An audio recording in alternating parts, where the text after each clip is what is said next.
Drums. An instrument everybody loves.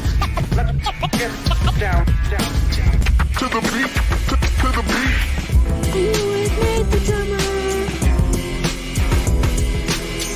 Hanging with Nate the drummer.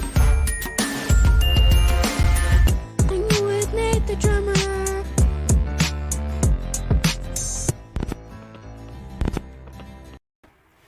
Hey everybody, hello, welcome to another episode.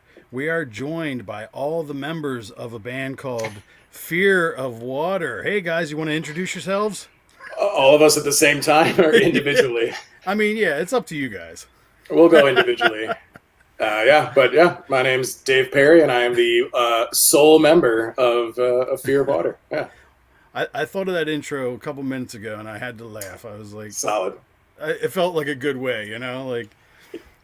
I get these comments on my Facebook videos. So I guess for anyone who, or most people who don't know who I am, is that so I write and record all my music by myself, and then I'll do videos where it's like a 4-panel video screen where I'm like playing drums, singing, guitar, bass, or like keyboards or something like that. And sometimes someone will comment on it and be like, "Oh man, all of this just from 2 people." I'm like, no, it's just I was wearing a different shirt in this screen, but look at the face. It's the same guy. Yeah. So it's usually pretty mind blowing for people, but yeah, that's, there was a point in time, I live in Austin, Texas now, but when I lived in Milwaukee, that I had a 5-person band, and we would do like little regional tours and got a chance to open up for some awesome bands. But you know, life happens, and all those guys got married and have kids now and stuff. And so, but ever since then I've been, continuing to make music by myself, and 5 albums worth of music available wherever you stream or download music, and still working on new stuff now. Yeah, you just keep pumping along, huh? That's the idea. I mean, honestly, that's, if you think about it, it's the best band to have during COVID and pandemic, because it's like, hey, all the guys are right here. Yeah. I mean, I do truly miss the like. So I'm in another band that is out of Milwaukee, but we've been inactive since pre-COVID.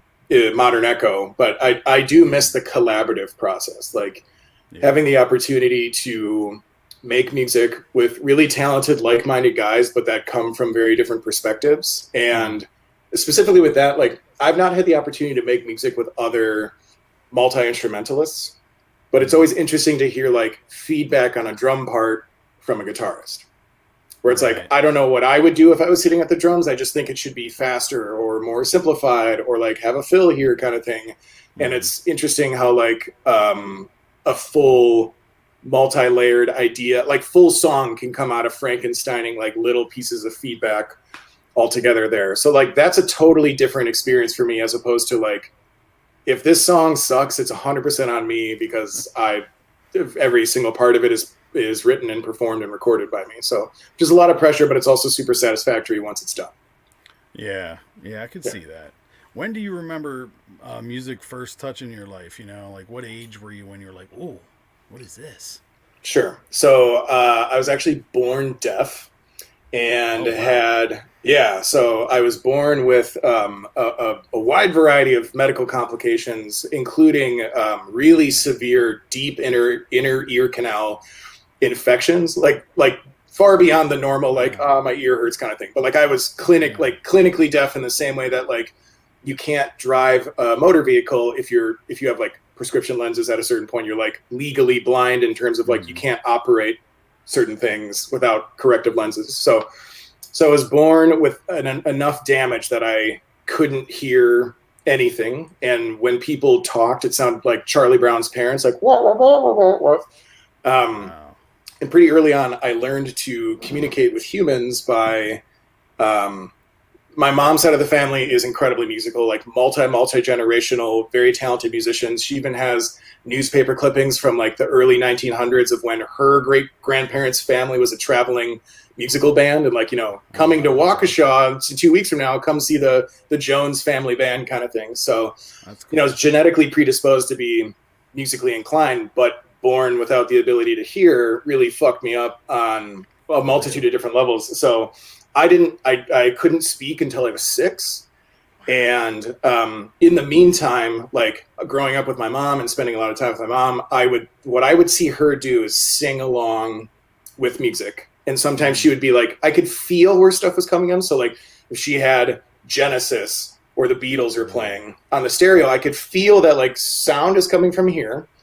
And I could tell just from the frequencies that what she was doing with her mouth is what was coming out of these speakers. I didn't understand that this was some sort of pre-recorded thing. I just thought like literally that was my initial understanding of communication. So whenever she would ask me stuff, like as I was surrounded by that more, she would say like, do you want some more juice? And I would say, ha ha ha ha ha. Like I would listen to what she said and then communicate it back because I was basically singing back to her these frequencies that I heard. So there's like videos of me on my 3rd birthday, like shoving cake into my face and just same thing. My mom would be like, do you like your cake? And I go, ha ha ha ha. Yeah. So like really, really set me back cognitively. I think by the time I got into, so I didn't start speaking until I was 6. I had to go through years of surgeries and super hardcore medications. And then like, I mean, countless dozens, if not 100+ speech therapy sessions. And when I got the ability to speak and hear back, you know, I'm literally learning to talk when kids are learning to write cursive and learning algebra. And so I had all of these like huge barriers to get over of like, you know, I couldn't like so many small cognitive things, but all adding up to like, it was really fucking me up moving forward. So like, could barely read, couldn't read an analog clock, couldn't tie my shoes, couldn't remember the difference between left and right. Like all of these things were all like compounding because I just was so far behind everyone else.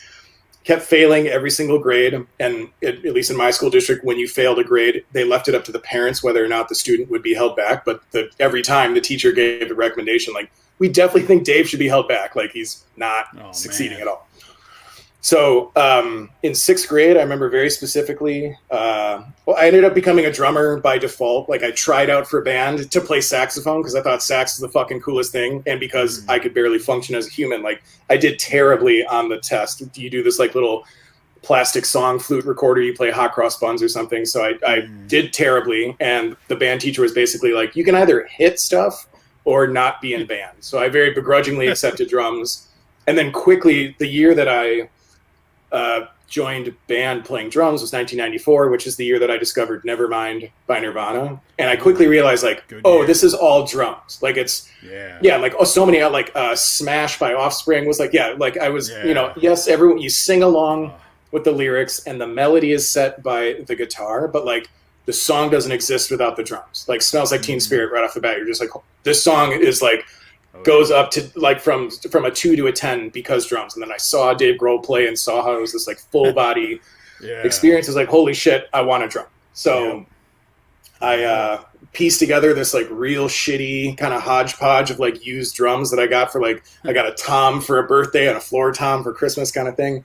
But I was like, I had no ambidexterity. Like when I would like lift up this arm, this knee would come up. It was like I was a marionette. So doing any kind of like boom, chink, was truly impossible. And it was maddening because I could watch any drummer, but Dave Grohl, and be like, I get it. Like I get that the hands on the 2 and the foot's on the 1, but then I would sit down to do it and just like my brain was like, nope, you can't do that. So I became obsessed with like overcoming this. And after 2 years of doing it, I remember very specifically, it was on spring break. My family's in the back in a passenger van, and we're driving down from Wisconsin to Florida. And I just got the Load album by Metallica. And I was listening to, I think it was Fuel, just like over and over and over again. It's a pretty basic, you know, straightforward doon do doon doon doon do do. And I just like fuck up. But it's like a 20-hour drive. So, and like literally on like the 80th time. That song actually scared the shit out of me. When I why is that? This is my memory of that. Sorry, I didn't mean to interrupt, but you reminded me of I literally bought the album at Walmart, I think. I remember like leaving the parking lot, like you put the tape in. I think it was tape or CD. I can't remember. I'm so old. And I think it's the first song. And it's like, give me fuel, give me fire. Shit out of me. There's like no intro. Geez, you know, it's just Yeah. Yeah, for sure. So that's Yeah. you said that, and it was like, oh my god, I remember when that scared the shit out of me when I first bought it. Yeah, So- I love it. Yeah, hey, give me that water sour. Jeez, and then, okay. like cymbal All right. grab. Yeah, and I mean it's relentless right into it, and you're like, oh wait, oh okay, yeah, okay. Yeah. So I that's should know it it's was- Metallica, but yeah. part of that was why I loved it so much. And I was like, I can understand, even though I can't do it, I get that this is simple enough. This isn't in a crazy time signature. It's not super fast. It's just driving, and if there's a few drum fills or whatever. So on the 80th time, I'm in the back of this van, and I literally feel like a pop in my skull. And the only thing I can equate it to is like when you're on an airplane and your ears pop. It was like that times 1,000. Ooh. Like so much so that I like threw the headphones off, and I like was like, you know, Chills. I'm in 6th grade, like I'm a little kid. I was like, am I sick? Is something wrong? Did my brother hit me in the head with something? Yeah. And as I kind of got my bearings after a few minutes, put the headphones back on, push play, and then on that 81st time, the strings were clipped. Like I just instantly had ambidexterity. Like 80th time, couldn't do shit. 81st time after the pop, I had it. So that, you know, we go to some beach town in Florida, but I spent a week and a half just inside going through, okay, Stone Temple Pilots, holy shit, I can do it. Nirvana, I can do it. Soundgarden, I can do it. And then just so thrilled to get back home to like sit down on my, because I was just literally doing this like on my lap. Yeah. I was like, I can't wait to get behind a drum set, get back home. I'm able to do that. Super thrilled about it. And then not even thinking about everything else in my life. I go to school the next day, and all of a sudden I can write cursive. I can read a clock. I can remember left and right. I can tie my shoes. I can do algebra. Like literally my whole brain changed with that pop in 1996. And it was it's a physical pop. physical, like blowing my ears out, and like I could feel like a pressure change in my head. And yeah, dude, it was. Do you think, and from do you that, think you had from like that, a tumor pop or something? no, Like, I think so. I have something actually talked. released that.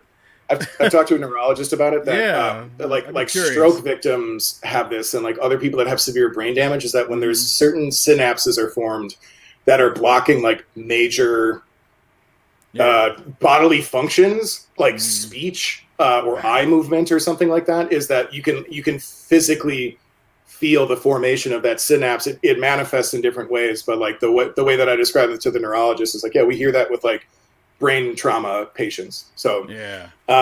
at that point, I realized, like, to answer your question, when did music touch you? Like, I already loved music and I already knew that I wanted to do it. But when an undeniable physical manifestation of the importance of music occurred, there was no way I could turn my back on that. There was no way I couldn't accept the fact that music is my path for life and has had a supreme impact on my quality of life and my ability to just live on a day-to-day basis. And from that point on, I was like, I'm going to learn as many instruments as possible. This is my, like I like video games and reading and shit, but like, this is my free time. Like, this is what I'm going to do. So, yeah. Wow. So, I did not expect that answer from Honestly, I've gotten that answer a couple times, but no, I'm just kidding. Yeah.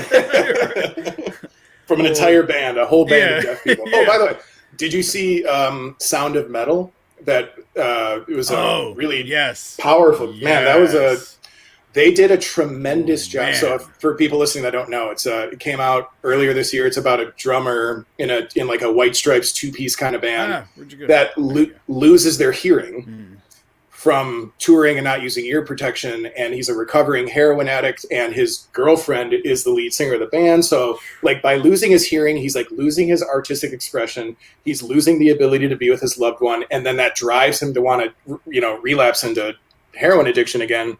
And it's about him going to this community of deaf people and addicts, and then learning, like, and most of those people are like born deaf.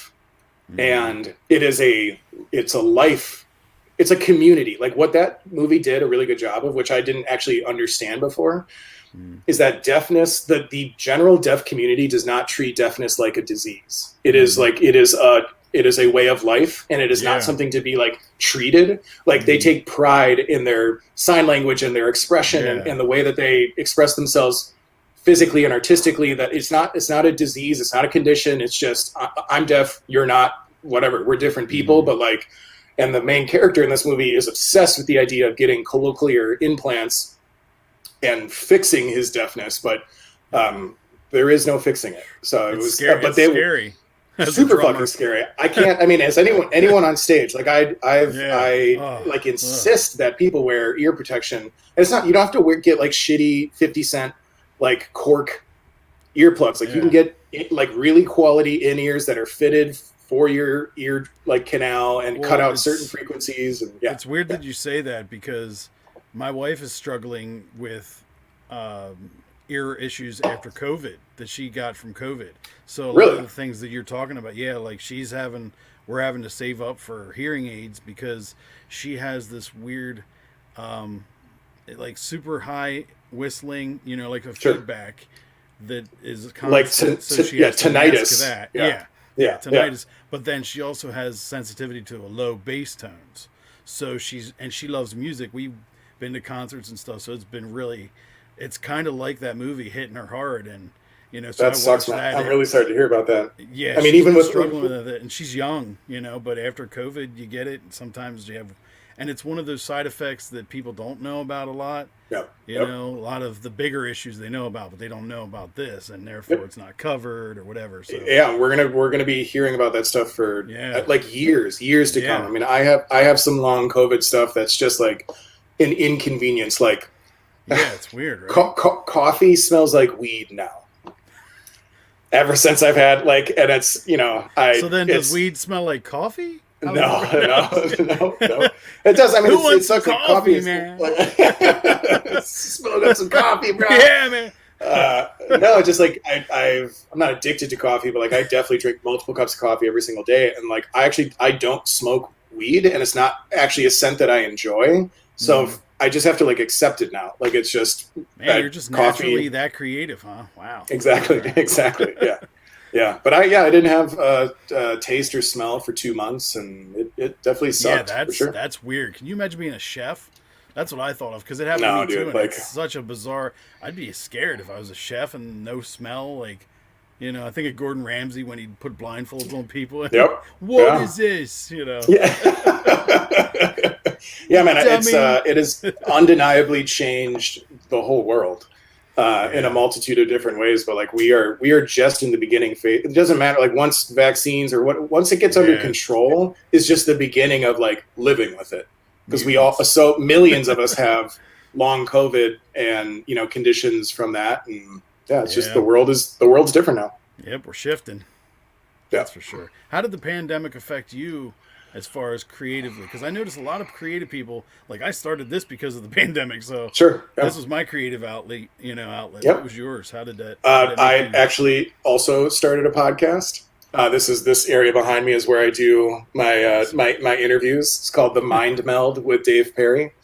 But recording was a huge thing. So like I was already working from home, and at that point, and I took it super seriously. Like I erred on the side of caution, and I didn't leave my property for 3 months, like from that initial March to June, because I could get shit delivered, and I worked from home, and I live by myself, and I have more than enough to like keep me occupied. I mean, it sucked. It was horribly lonely. Right, yeah.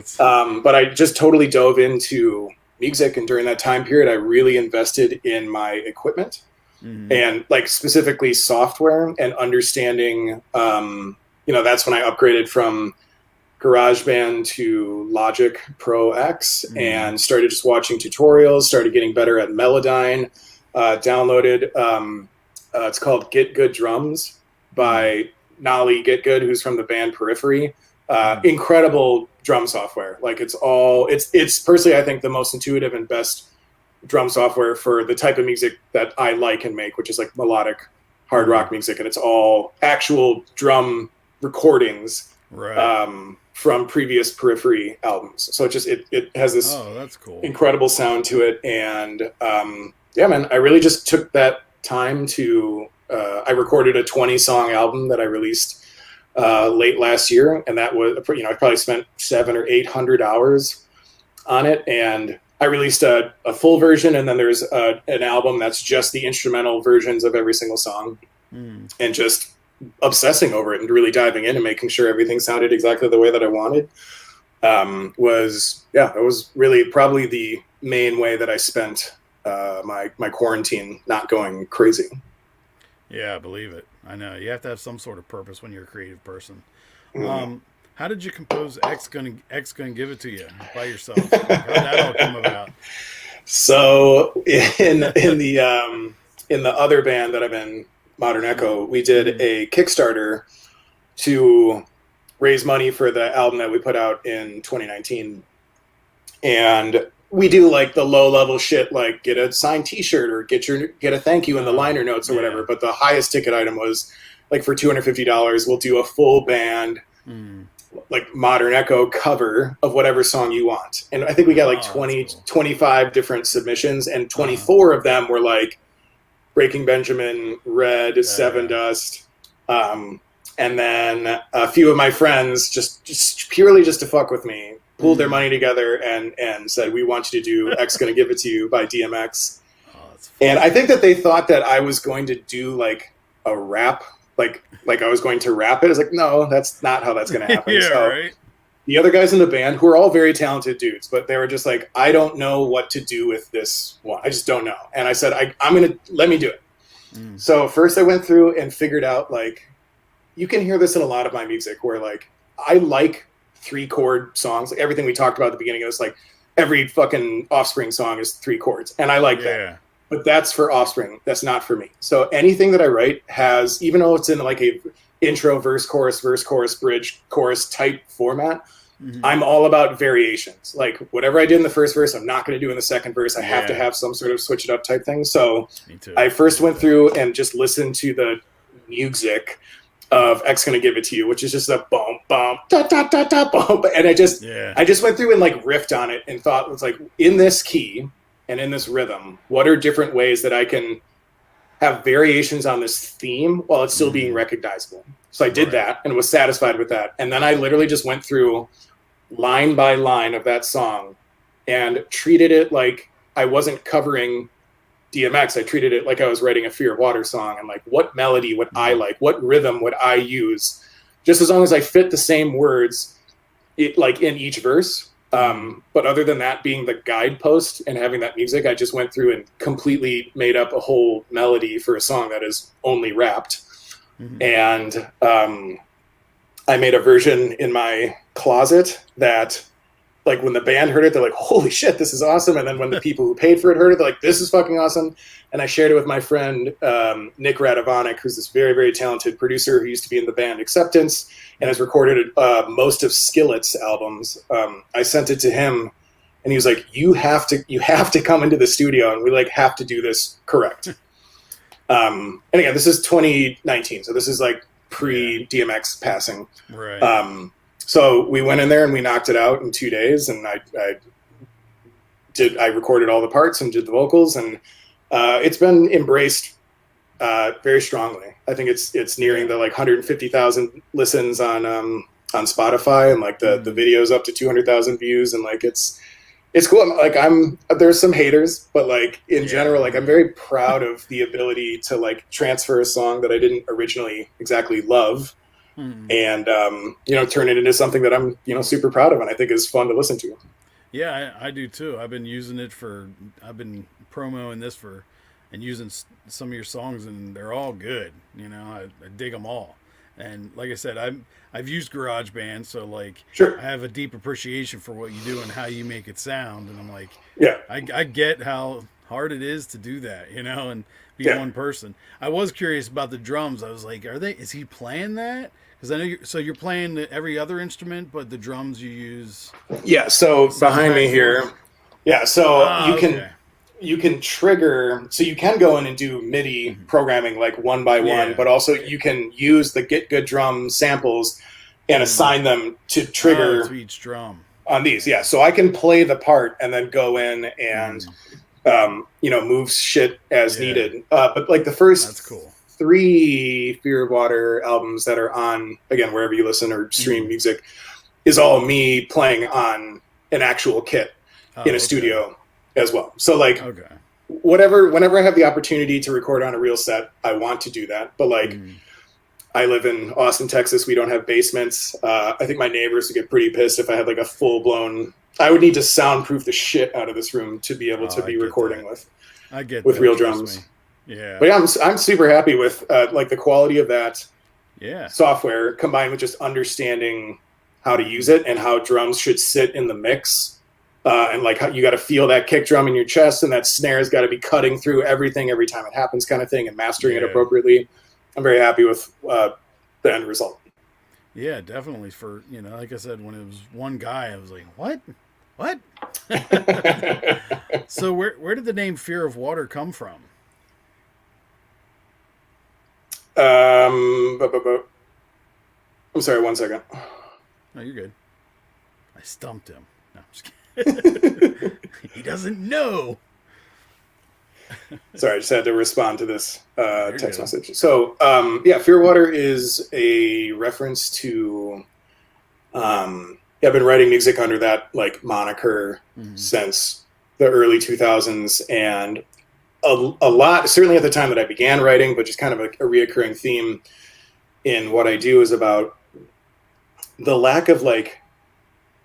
Sorry, someone just rang my doorbell. I just need to look out the window real quick. Hold on. All right. Pause, guys. It's just a UPS guy. Oh, okay. Get that shit later.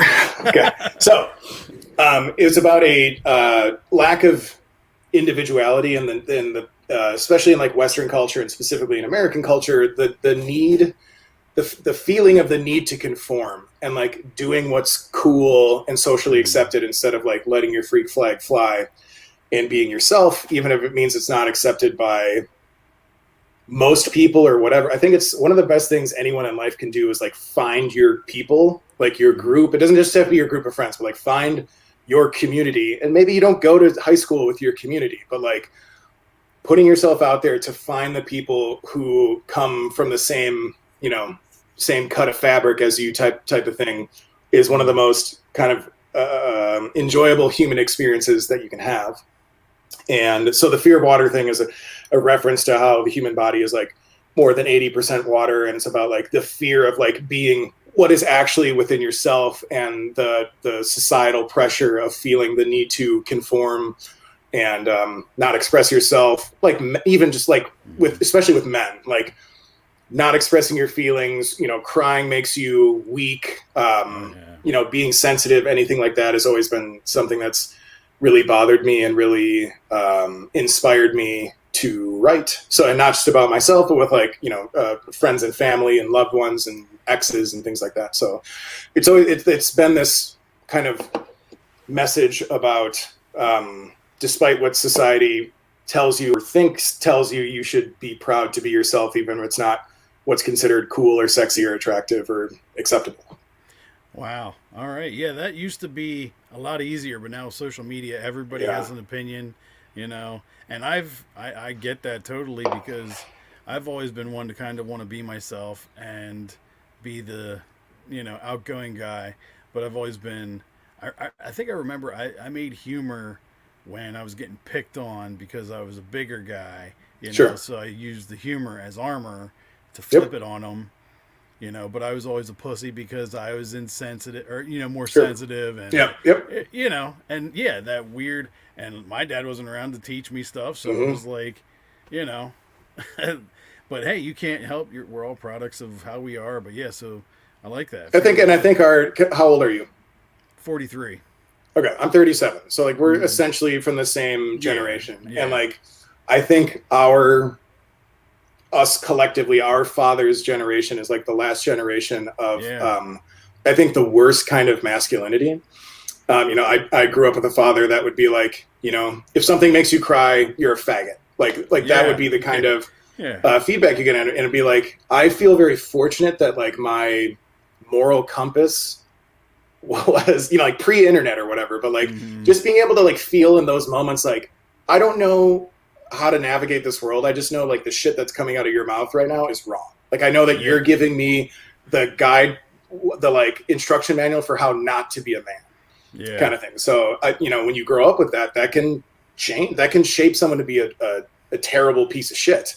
But you can think, but my dad's proud of me, or I want to be like my dad because he was a man and he's an alpha male or whatever. And like I am, it's the way that our society has basically created men to ignore their emotions and to like insult and harass and shun men who are expressive, and like anyone who's in like even the heaviest of metal or whatever, like that's still processing emotion. It's cathartic. You're getting it out there, and especially if you're like sharing that, like it's a very vulnerable experience to like. I get shit on daily, like literally daily, but it's 1 out of 100 comments is someone being like, "This fucking sucks." I was like, okay, then don't change the channel, dude. Like I always think about like when you're driving around and something comes on the radio you don't like. Do you listen to it? But the whole time you're like, "Fuck you! This sucks! Oh God, listen to it." No, dude, just change the channel. Yeah, that's it. Yeah. So so many people on social media feel the need to like, everyone needs to know that I fucking hate this. It's like, no, you don't. Just literally move on. Change the channel, ignore it, whatever. And I've developed quite a thick skin to that kind of feedback. But yeah, it's a very vulnerable thing that all creators do. Whatever your craft is, like you put it out there, and it's anything that anyone does is not going to be liked by everyone, and that's okay. It's just a matter of like how you process that, and so. Yeah, there's haters are gonna hate, and a lot of the times it's because they know they That's can't true. do what you're doing. Oh yeah. I mean, there's a lot of that kind of projection, and it's like I honestly feel sorry for those people, and I want like imagine if you could take because it's not just like when I see someone who, I mean, some people go hard, like some people will like relentlessly be like, "This is fucking terrible. You look like an idiot. Cut your hair. This sounds like shit."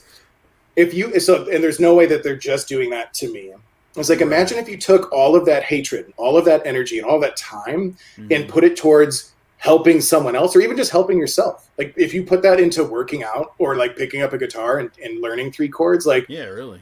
Imagine what these people could do just by like diverting that negative. You can still hate me. That's fine. If you don't like what I do, totally cool. Just take the 99% of the time that you would normally dedicate to letting me know how much I suck and do something good with it. I think that could be so beneficial for so many people, because there's literally people who spend 7, 8, 9, 10, 11 hours a day on social, just being a fire hose of ignorance and hatred, regardless of, political spectrum. It's just the fact that you're taking that much time, you're dedicating that much of your life to negativity instead of creating and bringing people together. Again, that doesn't mean you need to like everyone or be everyone's friend or whatever, but you can take that energy and put it towards something productive instead of something negative. Yeah, and it makes you wonder when they're satisfied with themselves, and they're like, okay, well, that was enough for the day. Yeah. Brush shoulder off. All right, trashed enough people, time to go on, like. I mean, like, I think about that kind of stuff. Like, are those the same people who, like, when they're trying to go to sleep at night, they're just sitting in bed being like, God, I fucking hated that song. I forgot to go to that page and let them know how much it sucks. Like, if that's the case, or any degree of it, I truly feel bad for those people. And I really hope that whatever guidance they need or whatever introduction to a new positive element in their life that they need to, like, start heading in a good direction, I truly hope that happens for them. But I can verifiably say that there is nothing in life that I dedicate that much time towards shitting on, or just for the sake of being negative and hateful. Like, it's a terrible thing to hold on to. So, did you ever see Jay and Silent Bob Strike Back? Absolutely, yeah, absolutely. Oh man, when I relate so much to that, when they're like, "You are the ones who are the ball lickers," and then they go to every house. When they go to the house, knock on the door. Yes. Are you Billy? And did you say this? Yeah. Yes. All right, absolutely. Billy, talk your shit now. Yeah. We'd all like to do that, but to actually carry that much vitriol around and being like, I have to address every single hater, it's just like, it's a fruitless endeavor. You're frozen. Can you hear me? You're frozen. You there? Yeah. Okay. I'm here. You froze for a second. Yeah, my bars I can see are like 2. we keep going up and down. I'm like, ah! Oh, technology. Yes, so when did you learn all your technology stuff? Because man, you got all the cameras going on. I'm so jealous. Yeah. I can't barely figure out this podcast, and you're over here with 8 screens and well, dude, I still feel feel instruments. I still feel unbelievably just ignorant, frankly. Like, there's so much I have to learn. This is not an easy thing to just like dip your toe into. This is very different than just like I turn on my iPhone camera and just play the piano. I was like, no, it's like to create the bar for quality of content, let alone musical talent, is just goes higher and higher and higher. And like, there are so many incredibly talented kids in this newest generation, as well as people older than us who are like legendary and still slaying it. But like, at the end of the day, the package with which you deliver your music needs to be good.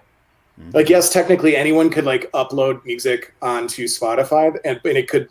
Spotify has some degree of like a litmus test that you need to pass in terms of quality. But I've heard some like, clearly you recorded this with like you set up like an SM57 in the middle of a garage, and everyone played at the same time, not to a click or whatever, and then you just published it. Like, even if you don't understand music, which is the majority of people know the music that they like, but they don't know why. They'll say like, oh, that's a fun song, or I like the beat, or these are good lyrics, but like musically they're not able to articulate what they like or what they don't like, but they definitely know what they don't like as well. So if you want to be participating and like, if you want to be a part of the musical scene and be either like find your people or be, consumed by a huge audience or something, like quality has to be there.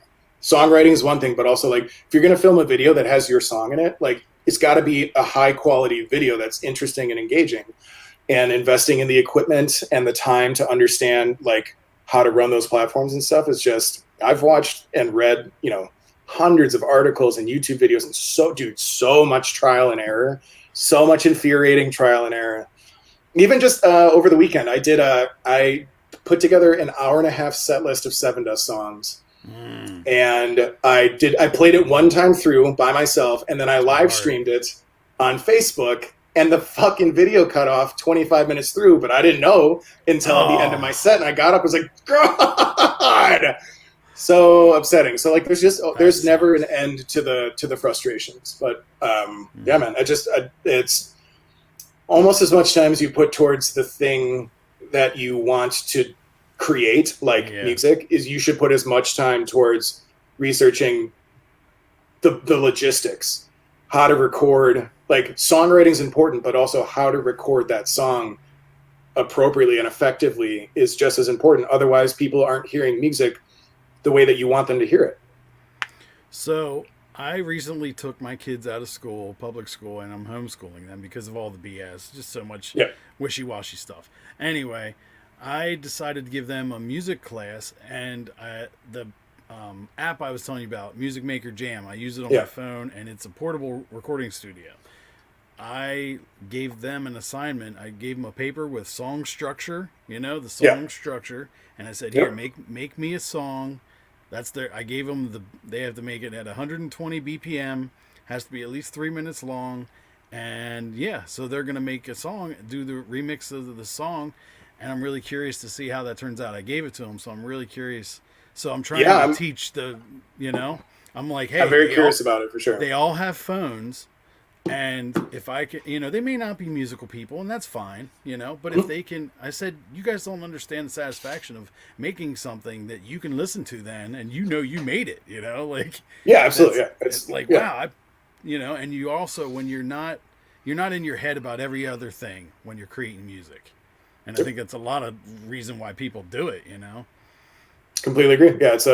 I can't tell you how many messages I've gotten on the Fear of Water Facebook page of like, people thanking me because they see one guy sitting. I'm not, I don't make my music videos in like a professional studio or something like that. I'm doing this shit from home, and I'm teaching myself stuff. And I've had dozens of people message me and say, I used to love guitar and I played all throughout my teens and I haven't picked it up. And now I'm 32 and like, I've been following you for a year now. And like, just after this last video you did, like, I finally have, blown the dust out and took out my acoustic after a decade, and like I wouldn't have done it without seeing you. Not make it seem easy, but just like the more time you put into it, the more you get out of it. And like even if that's the most I can do for people, if I don't ever get like a record contract or a video that hits 10 million views or whatever, like having a personal connection with someone, either from a motivational standpoint or from this song connected with a few people in a really special way, like that's more than enough for me. Is that what keeps you motivated to keep pushing on? Because it's hard. Like, I'm finding myself doing this podcast. It's hard for me when I feel like I'm like, what am I doing it for? You know what I mean? I'm not making money from it. Yeah, You yeah. know, it's like, but it's this thing that this idea I had. That usually the ideas flow and they whatever. This one I held on to. It's like, okay, so where am I supposed to take this? When will So I know I'm yeah, there? You know, what yeah. I mean? Like, so how do you struggle with I, that to keep going? I definitely do struggle, but Mm, I would say that you could apply that philosophy to any passion. It's easier to struggle with something like music or podcasting because those are things that are so regularly monetized mm, with the music industry and how huge podcasts have become that you can't help but think every time you're dedicating hours to editing video or setting up interviews or whatever, they're like, what's yeah. the end game here? Like, and at the end of the day, like, it just needs to be that if you weren't doing this, Mm, you would be unhappy. Like, that's yeah. where you have to start, is that, like, if this wasn't in my life, I would be a far less satisfied and happy person. That's where you Mm, start. And then that should be enough to just give you the motivation to do it. And then to what degree you succeed or commercialize it or whatever, is all beyond that. But in terms of like just continuing to do it, it has to be yeah. because you can't imagine not doing it, without being an unhappy person. Right. I get that. Yeah, that makes sense. So I was listening to your songs and some of the ones that hit me. The Drain. What is The Drain Mm. about? I like that one. Thank you. Yeah, I really like that one. That's off of an album called Chateau d'If, and that the name of that album is a reference to a French prison that's in. It's a real place, but it's in the book. Why am I forgetting this right now? The Count of Monte Cristo. Oh, okay. And have you seen that movie before? I feel like I read the book a long time ago, Okay. back in the Huckleberry Finn days, and you know, yeah. So it's can you hear me? You're frozen again.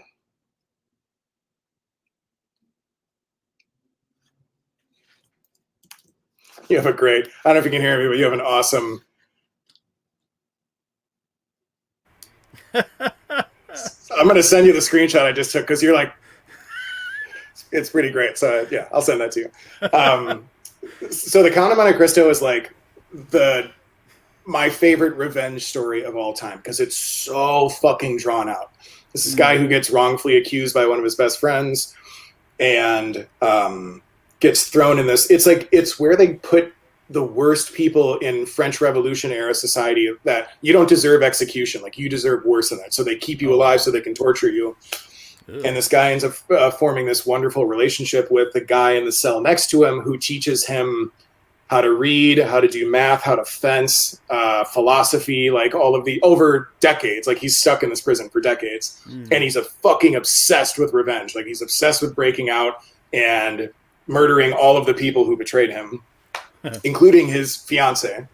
And Wow. what he comes out of that prison and he creates this new persona, the Count of Monte Cristo.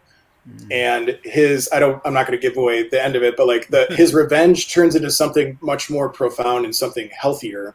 And he wouldn't have turned into that person if he didn't go through the suffering that he went through for 15 years inside of Chateau d'If. And while the circumstances that put him there were terrible, it's undeniable that his suffering led to him becoming the best version of himself.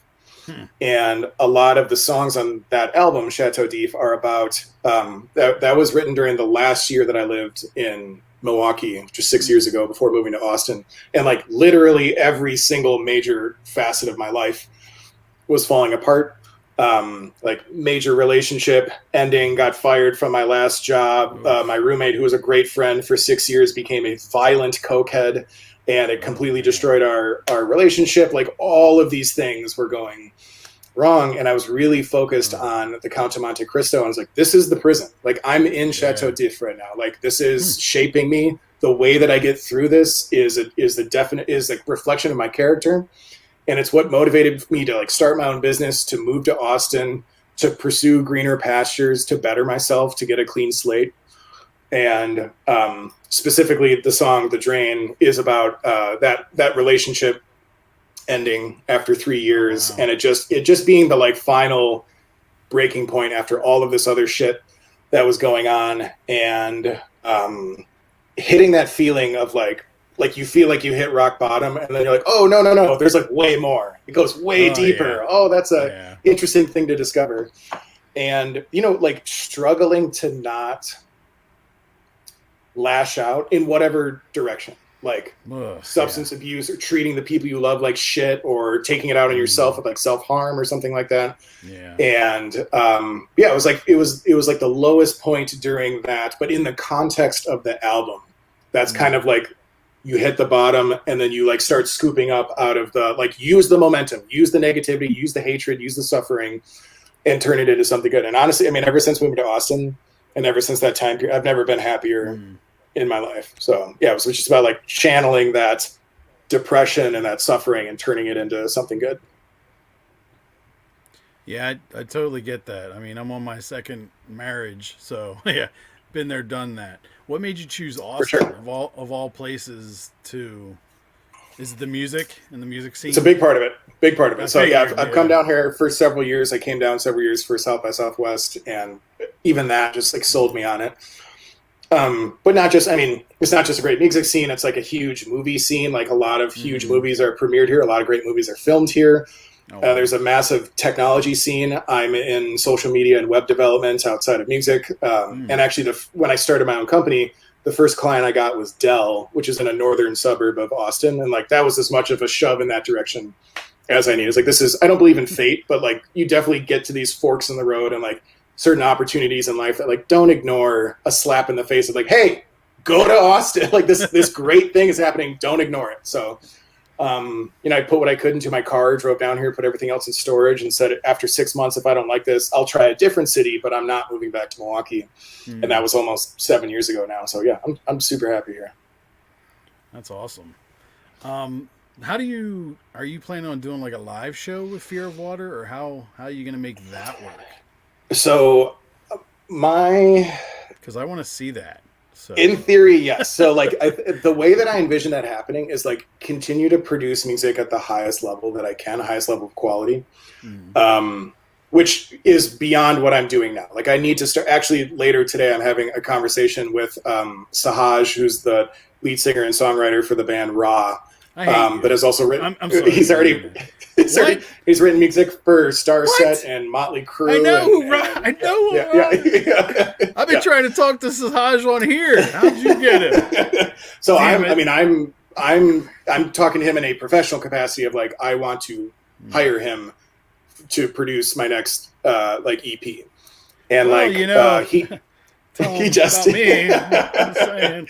I think the thing that pushed me over the edge, I've always admired him, but like what just pushed me over the edge is he just wrapped up recording vocals for the new Nothing More album. And I was like, dude, I fucking love that band so much. And I was like, I got to reach out to this guy and kind of like, hey man, I don't even know if you're going to see this message, but I sent him like 3 of the songs that I'm most proud of and said, if you'd be interested in working together. And he responded, he's like, there's a lot of potential here, man. And so we have a video chat in an hour. But yeah, I want to work with him, but basically it would need to, I can't do it by myself. Like I can't put together the band by myself. I need to get like partnered up with a management or a manager or a management team and put me together with like-minded people with like-minded skill sets and basically like create a band that way. And I'm not putting all of my eggs in that basket, but I've never been the guy where I'm like, I'm going to get into a van, I'm going to go to LA and live off of my dreams because I'm so good that I deserve it. Like, that's just not reality. Yeah. So, yeah. So let me tell you about my Raw. This is how I discovered Raw. Sure. Years ago, I used to write into this one record, the DJ on the radio. He would play local stuff or whatever. And he was like, if you write me a letter and I read it on the air, you get a stack of 10 CDs or whatever. So I was like, done. Awesome. Done. Nice. So I get free 10 free demos, right? And I'm sitting there with my CD player going through all of them. And they're all cliche, this, that. I put in Raw from one demo. Yeah. Nice. And just boom. I mean, I was like, what? Egyptian rock? Yeah, that Egyptian vibe is so fucking cool. Like the beginning of Call My Name is like it's like 4 different songs before it gets to what it exactly. Like, it's like the is this Rage Against the Machine? Exactly. Yeah. Wait, what's it? da, da, da, da, kill, you know, Yeah. and then Yep, what? Yep. Yeah, so it stuck out. Yeah, Yeah. those 10 yeah. CDs, I literally raw stood out, you know, and I've loved them Yeah. ever since. And that was, like I said, that was years ago. Nobody knew. So when Rob popped up, I was like, Yeah. you know. Yeah, And, and, yeah. and he really put out Love 'em. some incredible albums after that, and they yeah. just got back together and they've been touring. Oh yeah. And he also did work. He fronted this band Maytal, and also definitely worth checking out. He's just such a phenomenal vocalist with an insane range, and then he also understands songwriting at a very deep and fundamental level that allows him to himself craft awesome music, but then work with other artists and like kind of get tuned into their strong points, but then guide them to making the best music that they can. So Yeah, I'm really totally. excited to talk to him. Dude, Yeah. I'll say, man, tell him hanging with Nate the drummer. Just saying.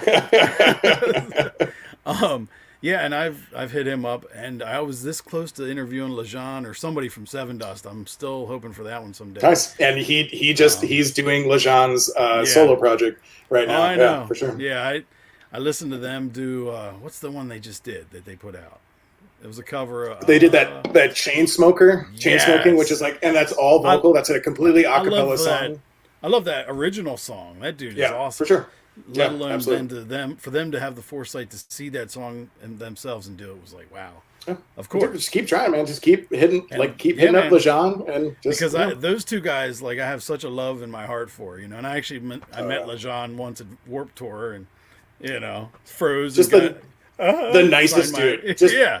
the nicest dude. Yeah, for sure. like Yeah. both of them, you just want to like hug them and like, hey, Yeah, buddy, we're yeah. buddies, you know. Yeah. So My friend, my friend Brian, just finished up. He's a bus driver and a drum tech, and he just finished up a month-long tour with Seven Dust. And he's been doing this for like 15 years. He's like the nicest band I've ever toured with, and he's like top 3 cleanest bands I've ever toured with, which is nice because he has to like fucking clean the bus every night and everything. He's like, but they're just like they have their shit together. Like they're passionate artists, but they're also not fucking walking tornadoes that are just like rock and roll. Yeah, exactly. Like they support their families with this. Like they need to it's a career. Like then they need to treat it accordingly. So well, that's exciting. I'm excited to hear that you're going to work with them. I'm jealous as hell, but I'm excited that you're.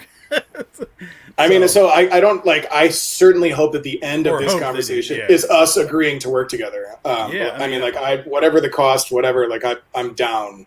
Yeah, But like that's your the next level sensibility- for me. Yeah. Yeah, your sensibilities in him, because I've watched his lives and stuff, and you can tell he's smart. He's very smart and very educated, and I can tell that you have that too. So, like, I think you guys will mesh well, and he'll be able to help you. You know, for Super whatever good millions you have podcast. to pay, but For your super good podcast for your listeners to listen to is it's called X-Men, and it's like EX, and it's a podcast that it's with the guitar player from Bad Wolves, but he like interviews ex members of like all these huge bands. oh wow, And because he's an ex-member of God Forbid and some other bands as well, and their Bad Wolves' new singer is an ex-member of other bands. So he has 2 really great conversations with Sahaj, and something I really appreciate about Sahaj is that he lives in Indiana now. Like oh wow, the guy that I did X Gonna Give It To You with, he lives in a suburb of Milwaukee. Like the connectivity. Like the ability to have world-class technology in your house and the ability to like work digitally means you don't have to live in LA. You just have to be really good at your job and not be a fucking asshole. And if you Yeah, can do those really. 2 things, then you don't need to live in Nashville. You don't need to live in Miami. You don't need to live in New York or LA. You can live in the Midwest and just continue your craft, but also, you know, live probably a much happier life. So I appreciate the fact that he has been so career focused while not sacrificing his family for that as well. yeah, that's a tough balance. It Yeah, really for is. sure.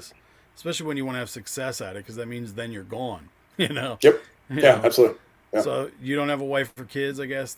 So it's a little easier. I'm for you. very, very much so living the independent life, and I need that. I mean, I've my brothers are married. Most of my friends are married and have kids. I know that if I don't get some version of this opportunity that I want, Yeah. I will not be a good husband and I will not be a good father. Like, I That's don't want to totally resent fair. anyone, including myself, because I feel like I didn't get my shot.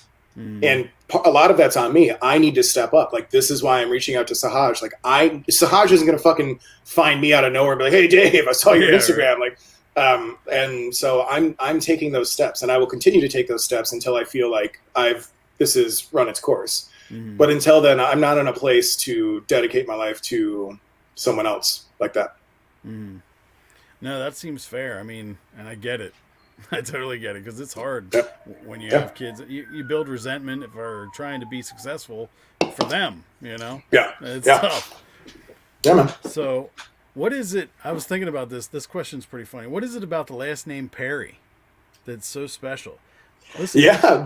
Steve Perry, Joe Boom. Perry, Linda Boom. Perry, Katy Boom. Perry, Matthew Boom. Perry, Boom. Luke Perry, Tyler Boom. Perry, Boom. Dave Perry. Perry I mean- Farrell. Perry, yeah. I mean, I Boom. guess that. Oh, it counts. It counts. dude. Yeah, Perry Farrell counts. But yeah, I don't- isn't that- I don't know, I was dude. like, whoa, there are a lot of great Perrys.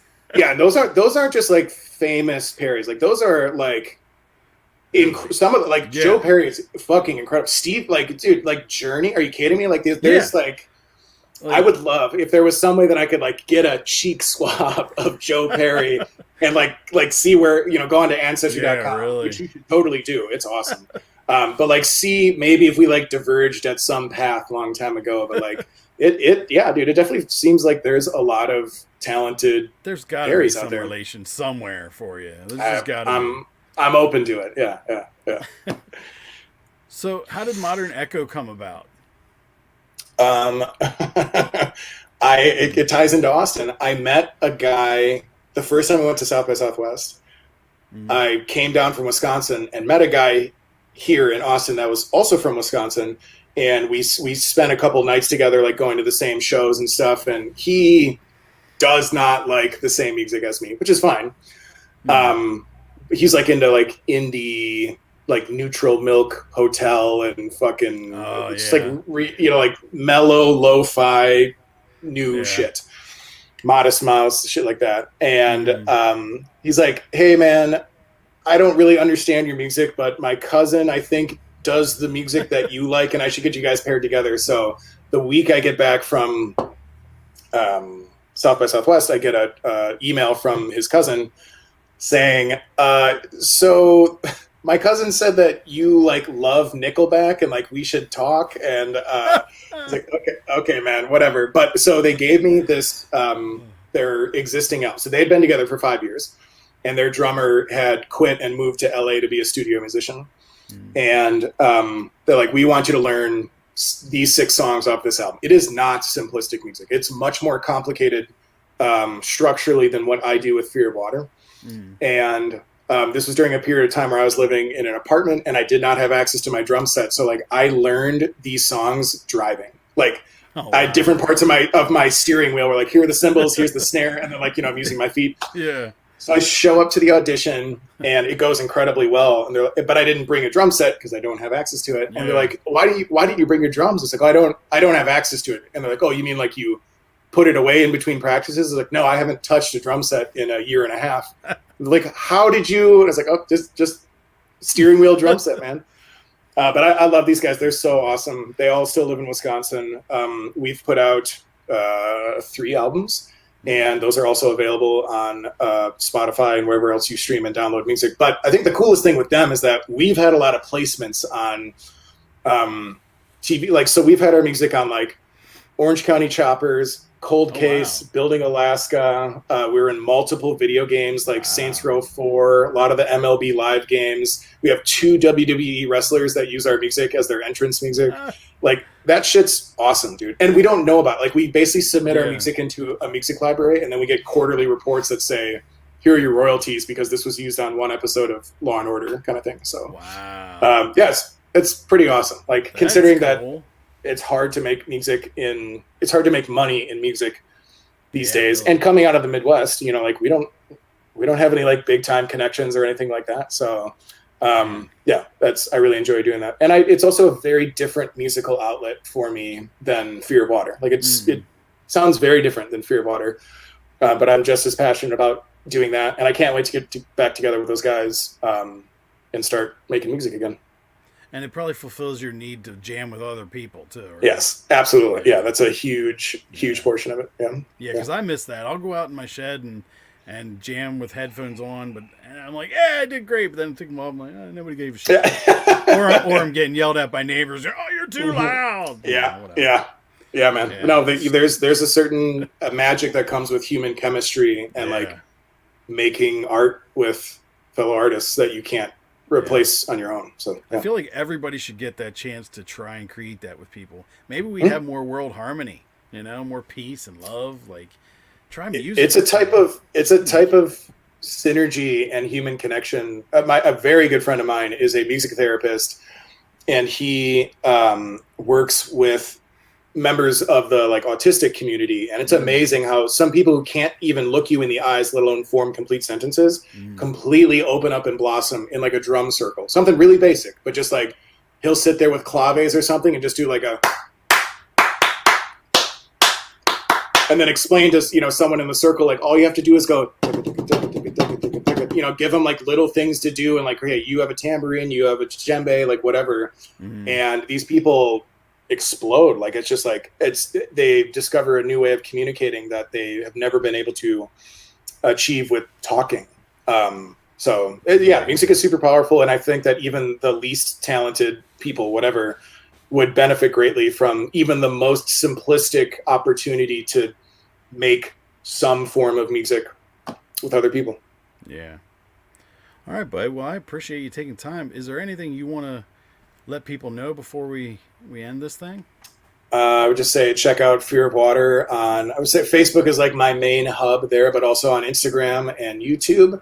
And then I just put out a new song last month, and we'll have a new song coming out in 2 weeks along with a lyric video. And so that'll go live on the social channels, and just find Fear of Water, again, wherever you stream or download music. Add your favorite Fear of Water song to a playlist. That helps me get in front of other people.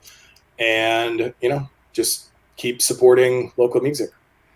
For real. All right, buddy. I appreciate you coming on and hanging with Nate the drummer. Absolutely, man. I appreciate you being very tenacious and making it happen. Yeah, man. Like I said, I believe in good music, and some artists are just so hard to get a hold of. Right. They're Yeah, so man. elusive. So elusive. Hiding out in the shadows. Where is he? I know there's Fear of Water somewhere. But no, Thanks, I man. appreciate it, man. Have a good one. Absolutely. Yeah, you All too, right, dude. buddy. Later. Bye.